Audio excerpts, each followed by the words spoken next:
নমস্কার সবাইকে, কেমন আছেন আপনারা সবাই? আশা করি আপনারা সবাই খুব ভালো আছেন। আমিও খুব ভালো আছি।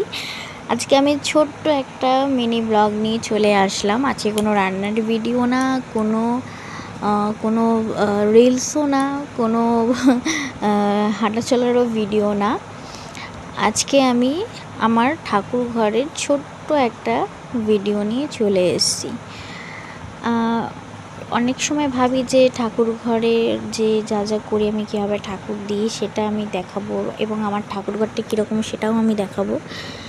আমার ঠাকুর ঘর আগে থেকে বলে দিই, অতটাও ভালো না। মানে আগেকার দিনের ঠাকুর ঘর, এখনও মানে সেসব ঠাকুর ঘরের রং চটে গেছে, এরকম মেঝেতে দাগ পড়ে গেছে। তো ভাবছি ঠাকুর ঘরটা একটু নতুন করে সাজাবো লক্ষ্মী পুজোর আগে, কিন্তু দেখা যাক কী হয়।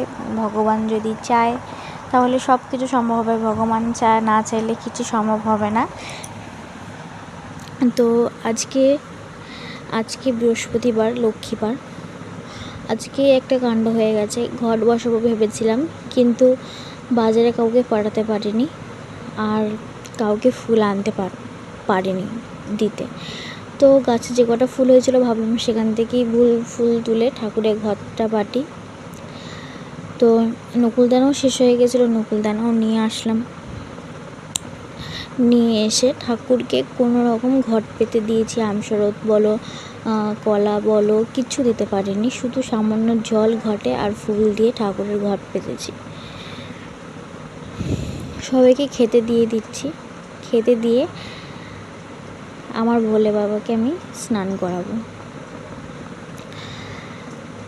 এই যে দেখো এখানে প্রদীপটা, এটা আমি পুরী থেকে কিনেছি। এই 2-1 দিন হলো ব্যবহার করলাম। আর এই জল সংকটাও আমি পুরী থেকেই কিনেছি, স্ট্যান্ডটাও পুরী থেকেই কেনা। তো পুরীর ব্লগ আমি কিচ্ছু দিতে পারিনি। 2-একটা ভিডিও হয়তো ছেড়েছি, পুরীর ব্লগ কিচ্ছুই দিতে পারিনি আমি। তো পুরী থেকে এই চন্দন কাঠটা আর পাঠাটাও আমি নিয়ে এসেছি। দেখো না, চন্দন ঘষতে ঘষতে অবস্থা খারাপ হয়ে যাচ্ছে, কেননা মোটা চন্দনের কাঠ তো, একটু প্রেশার দিয়ে একটু জোরেই ঘষতে হয় আমাদের এটা। তো ভালোই চন্দনটা ভালোই বেরোয়। তো এবার ভোলে বাবাকে স্নান করিয়ে নিচ্ছি আমি।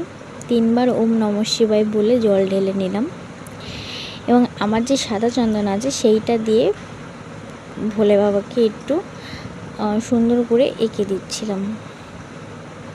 ভালোভাবে হচ্ছিল না, জল মতন ছিল। ভেবেছিলাম যে চন্দনের